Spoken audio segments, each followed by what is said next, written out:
नमस्कार मित्रों, आज सीरिया चलते हैं जहां यकाएक बहुत बड़ा उलटफेर हुआ है, सत्ता परिवर्तन हुआ है। और हमसे बात करने के लिए हैं आपके चहेते श्री रोविंदर सचदेव। नमस्कार जी। सर, आपका स्वागत है। आप जानते हैं कि यकाएक किसी को उम्मीद नहीं थी, 72 घंटों में सीरिया के अंदर बहुत उलटफेर हुआ है। राष्ट्रपति असद मास्को चले गए हैं और सीरिया में अभी पता नहीं है कि किसके पास सत्ता है, किसके पास सरकार है, लेकिन लोग बहुत खुश हैं। इस सत्ता परिवर्तन को और इस पूरे घटनाक्रम को आप कैसे देखते हैं? पहली बात तो धन्यवाद आपके साथ और आपके दर्शकों के साथ। यस, विदाउट डाउट ये एक तरह से बहुत ही सरप्राइजिंग है, जैसे आप कह रहे हो, हम कह रहे हैं। परंतु हमें रियलाइज करना चाहिए सरप्राइजिंग हमारे लिए इसलिए क्योंकि हम उस एरिया को रोज कवर नहीं करते, मीडिया में नहीं आता। जो लोग सीरिया में रह रहे हैं या उसके आसपास, वहां तो डेवलपमेंट्स है ना। सरप्राइजिंग ऐसी डेवलपमेंट्स हो जाती हैं उन देशों के लिए जो इन हर चीज पे आप फोकस नहीं कर सकते। अभी सूडान में क्या हो रहा है हमें पता नहीं, पर वहां उबाल चल रहा होगा, वोल्केनो बर्स्ट हो रहा होगा। तो once again, so yes, but आपका पॉइंट सही है कि सरप्राइजिंग है हम सबके लिए। So therefore, but ground situation क्या थी? ग्राउंड सिचुएशन ये है यस कि असाद की जो सरकार, ये डिक्टेटोरियल, अथॉरिटेरियन, करप्शन से भरी हुई, अपने ही लोगों को आतंक से दबा करके अपने ही लोगों के ऊपर केमिकल वेपन्स यूज करे हैं, कहा जाता है। इन्होंने बॉम्बिंग्स करी हैं, पूरे के पूरे शहरों को सीज कर दिया, घेराव कर दिया, जब तक लोग भूख से नहीं मरने लगे। तो इस तरह के बहुत इसके ऊपर इल्जाम थे या हैं। करीब 5 लाख से ज्यादा लोगों को शायद मार दिया गया है पिछले जब से ये 21 साल से है सत्ता में, और इससे पहले इसके बाद। तो पॉइंट इस कि सीरिया के अंदर फिलहाल ऐसा क्या हो गया जो सडनली इसका खौफ और रूल नहीं रह पाया? जी हाँ। तो अव्वल तो एक ये है कि इसकी अपनी सरकार करप्शन में बहुत ज्यादा डूबी हुई थी, इकोनॉमी बहुत खराब चल रही है, सीरियन आर्मी को देने के इनके पास पैसे नहीं थे, और पब्लिक ओपिनियन इसके खिलाफ काफी बढ़ रहा था। और ये जो रेबेल ग्रुप आज आया है, जिसने सत्ता ली है शायद या लेगा, जिसको HTS कहते हैं, जो कि सबसे अलग अलग ग्रुप है उनमें सबसे पावरफुल है। अंदाजा है कि करीब 40 से 45 अलग अलग ग्रुप हैं सीरिया में। कुछ ISIS के ग्रुप भी हैं, कुछ अलकायदा लिंक्ड भी हैं। HTS खुद अलकायदा से पैदा हुआ है, राइट। कुछ टर्की द्वारा बैक्ड हैं, कुछ अमेरिका द्वारा बैक्ड हैं, कुछ ईरान द्वारा बैक्ड हैं, कुछ जॉर्डन द्वारा बैक्ड हैं, कुछ कुर्दिश तो सारे आधे से ज्यादा इसमें अलग अलग कुर्दिश हैं। जी हाँ। कुछ क्रिश्चियन है, कुछ ड्रूज हैं। तो ये सारे अलग अलग ग्रुप जो हैं, इनको असाद कंट्रोल नहीं कर पाया, और ईरान कमजोर हो गया है और रशिया कमजोर हो गया है। उनके पास भी वक्त नहीं है दुनिया में अपनी सुपर पावर रखने का कायम, रशिया के पास, राइट। तो रशिया और ईरान का हिचकिचाना, उन्होंने देखा असलियत ग्राउंड में उनकी इंटेलिजेंस तो है ना, कम से कम वो लोग तो वहां फोकस कर रहे थे कुछ, राइट, कि पब्लिक ओपिनियन के खिलाफ जा चुका है, रेबल्स की स्ट्रेंथ बहुत बढ़ गई है, सीरियन आर्मी लड़ने के हालात में नहीं है। तो उन्हें ये लगा दोनों को कि ये जीत नहीं पाएंगे अब हम चाहे जितनी ये बमबारी करा लें असाद की तरफ से। अब जब जन सैलाब आ गया है तो उन्होंने अपने हाथ रोक लिए। जब उन्होंने अपने हाथ और रोके तो फिर तो इसकी सरकार का गिरना और इसका भागना बनता था। सर, ये आप बताएं कि अभी आप सीरिया में यूनिफिकेशन देखते हैं या सीरिया का बाल्कनाइजेशन देखते हैं? बहुत इंटरेस्टिंग क्वेश्चन।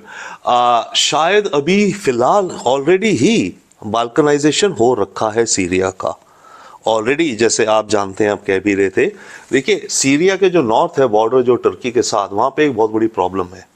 वहाँ प्रॉब्लम ये है कि कर्दिश जो लोग हैं वो टर्की में भी हैं, सीरिया में भी हैं, और वो लोग एक अपना सेपरेट होमलैंड चाहते हैं। टर्की उन लोगों को आतंकी मानता है, जी हाँ, ओके, और ये कहता है कि ये जो आतंकी मेरे देश में है कुर्द, ये सेपरेट होमलैंड मांगते हैं, ये भाग के जाते हैं सीरिया, वहाँ इन्होंने बेसिस बनाए हुए इत्यादि इत्यादि।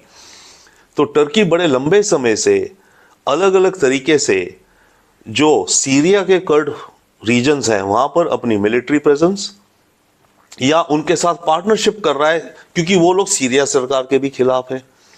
तो इस तरह से टर्की ने यहाँ अपना बहुत ज़्यादा इन्फ्लुएंस बना रखा है। मतलब कहने का है कि सीरिया में ये घटनाक्रम जरूर बदला है, लेकिन टर्की के सरदर्द और समस्याएं खत्म नहीं होंगी इतनी आसानी से। हाँ जी, खत्म नहीं होंगी, बट टर्की के लिए एक बहुत बड़ा स्ट्रेटेजिक गेन है। जी। अभी सीरिया में जैसे आप कह रहे थे ना, बैल्कनाइजेशन होगा या यूनिफिकेशन होगा, तो अभी हम कह रहे हैं कि अभी तो ऑलरेडी मान लीजिए बैल्कनाइज्ड है सीरिया इस समय, क्योंकि अलग अलग ग्रुप हैं, अलग अलग का अपना अपनी जगह रुतबा उनकी चलती है। अब सब इकट्ठे हो गए थे सरकार गिराने को, राइट, पर अलग अलग थे। अब जो यूनिफिकेशन होना है सीरिया का, या सीरिया को यूनिफाइड ही रहना है, ऐसे में सबसे अहम रोल होगा टर्की का, कि ये कैसी सरकार बनती है और किस विचार से चलता है। ये जो संगठन है HTS, ये आतंकी डेजिग्नेटेड है, अमेरिका ने इसको टेररिस्ट डिक्लेयर किया हुआ है, यूएस ने, रशिया ने भी डेजिग्नेट किया हुआ है टेररिस्ट, राइट। जी हाँ। तो टर्की यहाँ पे बहुत अहम रोल प्ले करेगा सरकार के बनने में, यानी कि अगर हो सका यूनिफिकेशन ऑफ सीरिया।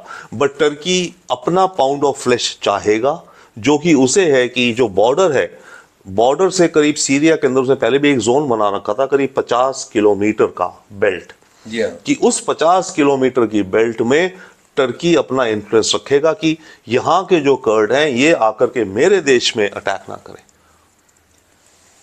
सीरिया के जो डेवलपमेंट हैं, अगर किसी देश को सबसे ज़्यादा इम्पैक्ट किया है वो दो हैं, एक रशिया और दूसरा है ईरान। रशिया तो डायरेक्टली इम्पैक्टेड हुआ है, क्योंकि उसका नेवल बेस है, उसका एयर बेस है, उसके कई एयर बेस उन सारी सिटीज़ में थे, होम्स, दमस्कस, जो कि सारे रिबल्स ने ओवररन कर दिए। तो आज हालात ये है कि टार्टस में रशिया का नेवल बेस है, ओनली नेवल बेस मेडिटेरेनियन में। तो रशिया को किस तरीके से रशिया इस चीज़ को लेगा? देखिए, जो भी कहें, रशिया का अस्तित्व जो भी कहें, सुपर पावर स्टेटस कम और कम से कम होता जा रहा है, सिकुड़ता जा रहा है रशिया का इन्फ्लुएंस। रशिया अब सुपर पावर नहीं रहा है रियलिटी में, राइट। बट ये से जो मेडिटेरियन वाले बेसिस हैं, ये भी एक कारण है कि रशिया ने इस बार ये जो रेबल्स आए इनके ऊपर ज़्यादा अटैक नहीं करे। उन्होंने शुरू के दिनों में 2-3 सॉर्टीज लगानी करी, बॉम्बिंग, बट जब उन्हें लगा कि माहौल ही ऐसा है, रशिया ने नहीं करा। तो रशिया का मानना और चाहना ये है कि उसके जो नेवल बेस है, एयर बेसिस हैं, वो वहाँ कायम रहें। तो रशिया का प्रयास रहेगा, रशिया भी इन्फ्लुएंशियल रहेगा, ये जो नई सरकार या नया सीरिया बनेगा, जितना भी बनता है, कि उसके जो बेसिस हैं वो कायम रहें। रशिया ये चाहेगा, रखना चाहेगा, और हो सकता है डील भी हो जाए। देखिए, ये जो नई सरकार अगर आती है, HTS की जोलानी या जो इनका नाम है, ये एक तरह के तालिबानी विचार वाले हैं। ये बैकग्राउंड इनका, यस, अलकायदा का भी है, ISIS का भी है, इसी ब्रिगेड में काफ़ी सारे IS वाले लोग इसके साथ लड़ रहे हैं, उनके अलग भी हैं। परंतु ये अभी कह रहा है कि हम इस्लाम और नेशनलिज्म की बात कर रहे हैं। जी हाँ। तो इसके मतलब ये होगा, अगर आइडियल यूनिफिकेशन हो जाता है, सारी कम्युनिटीज़ मिलकर रहती हैं, वो भी बहुत बड़ा चैलेंज है। सीरिया में करीब 75% सुन्नी, बाकी 10-12% शिया, देन ड्रूज, देन क्रिश्चियंस इत्यादि हैं।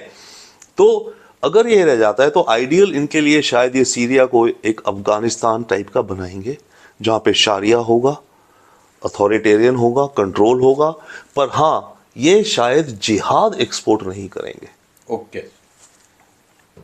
इसी तरीके से अगर कोई डिसएडवांटेज में आया है वो ईरान है।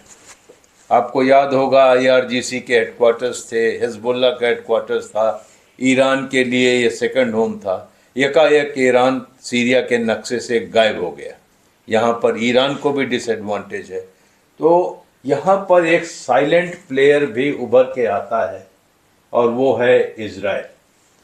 अब आप देखते हैं कि सीरिया में इस तरीके के एलिमिनेशन से, बेशक आप कह रहे हैं कि एक रेडिकल गवर्नमेंट आने की उम्मीद है, तो अभी के लिए अगर ये एडवांटेज देखा जाए तो एडवांटेज इजराइल के पक्ष में जाता है, क्योंकि लेबनान अब बहुत कमज़ोर हो गया।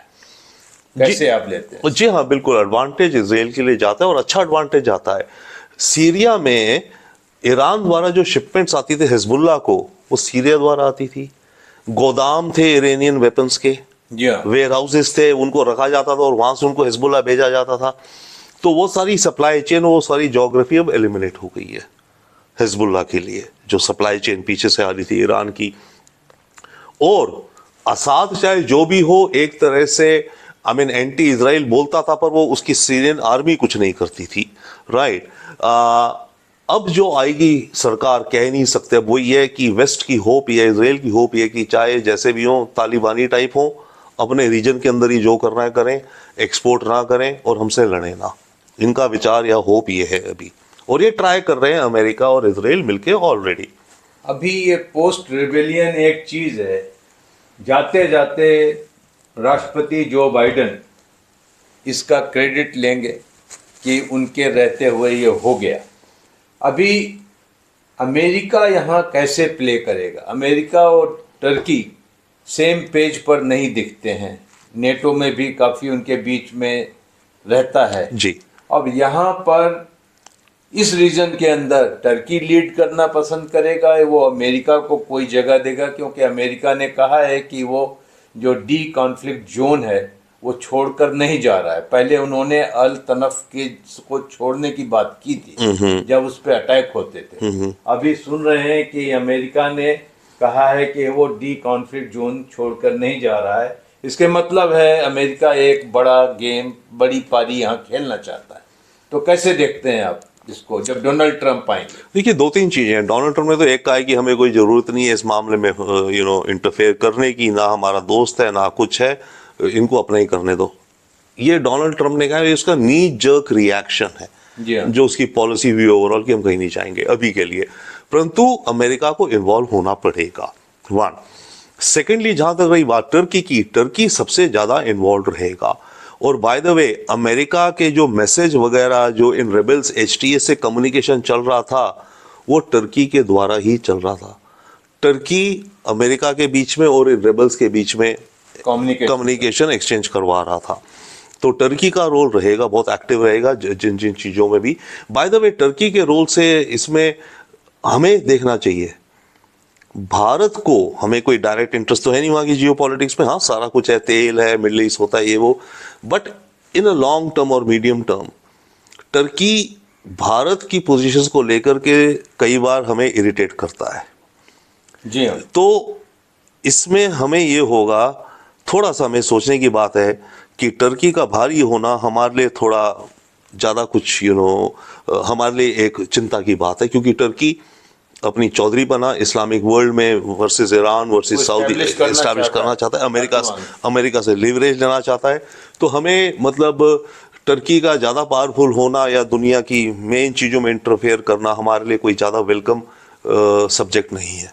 यहाँ पर बात करते हैं कि सीरिया एक सुन्नी मुस्लिम डोमिनेटेड कंट्री है और यही विरोधाभास था कि सुन्नी मुस्लिम होने के बाद भी असद वहाँ कायम थे। तो अगर ये सत्ता परिवर्तन हुआ है और इस गवर्नमेंट को फंड्स चाहिए होंगे, सपोर्ट चाहिए होगा, रिकॉग्निशन चाहिए होगा, आप इसमें जॉर्डन, सऊदी अरेबिया और बाकी मिडिल ईस्ट के जो कंट्रीज हैं उनका दखल नहीं देखते? अब नहीं, डेफिनेटली देखते हैं, पर एक बात है ना, कॉम्प्रोमाइज भी जरूरी नहीं है कि ना करें। अब तालिबान को देखिए, तालिबान को पैसा नहीं चाहिए, फेमिन नहीं हो रहा अफगानिस्तान में, ओके, लोगों के पास खाने को नहीं है, बच्चे भूखे मर रहे हैं, दवाइयाँ नहीं, पर तालिबान अपने रास्ते पे चल रहा है।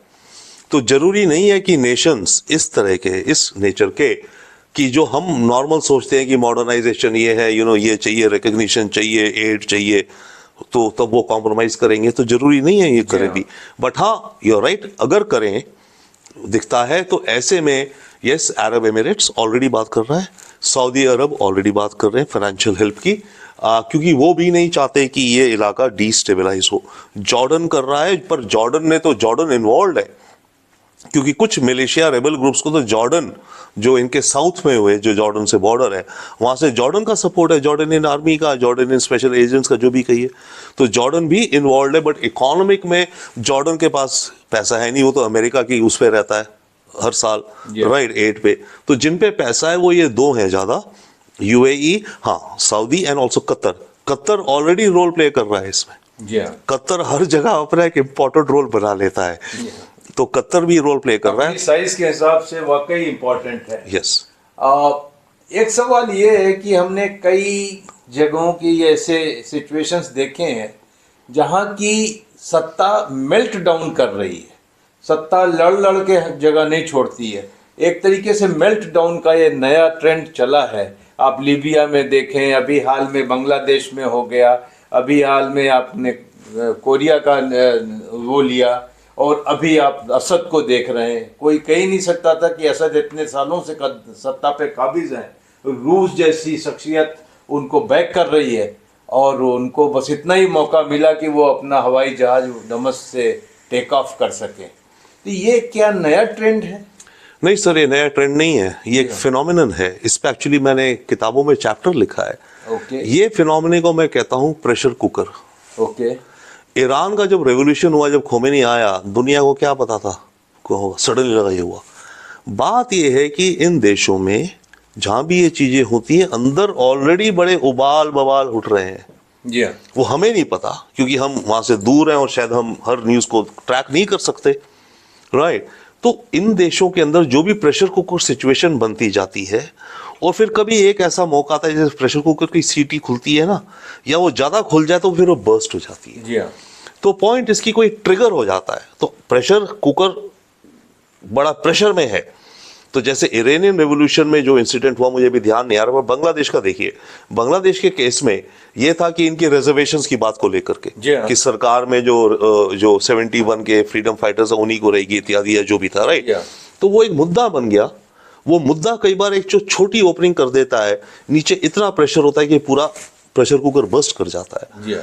तो सीरिया में भी ये हुआ है, melt down, sudden melt down, क्योंकि प्रेशर कुकर भरा हुआ था इतने प्रेशर से, और या तो नेचुरली एक पॉइंट आ गया कि कुकर बर्स्ट हो गया, या कोई एक छोटी सी चीज हुई, इसने ट्रिगर किया। अरब स्प्रिंग जो हुआ पूरा इन 4-5 देशों में, ट्यूनिशिया में शुरू हुआ था। किस कारण हुआ था? वहां शायद एक लड़के ने कुछ फ्लावर खरीदे या कुछ हो गया था, एक फ्रूट सेलर ने सुसाइड कर लिया। तो वो एक ट्रिगर हुआ। जब वो ट्रिगर, जब इतने प्रेशर को एक छोटी सी मोरी मिल जाती है तो वो पूरा बर्स्ट कर देती है। आपने देखा कि बड़ी बड़ी सल्तनतें, बड़े बड़े साम्राज्य जनमानस के क्रोध से ढह जाते हैं। इसका हमने एक बार सीरिया में उदाहरण देखा है। हालांकि सीरिया हमसे बहुत दूर है, लेकिन इस रीजन के अंदर सीरिया में होने वाला हर डेवलपमेंट सारे देशों को इम्पैक्ट करेगा। और अभी हाल के लिए इजराइल के लिए एक एडवांटेज है, लेकिन सीरिया अभी स्टेबलाइज नहीं हुआ है। सवाल बना रहेगा कि यूनिफिकेशन होगा या बाल्कनाइजेशन होगा।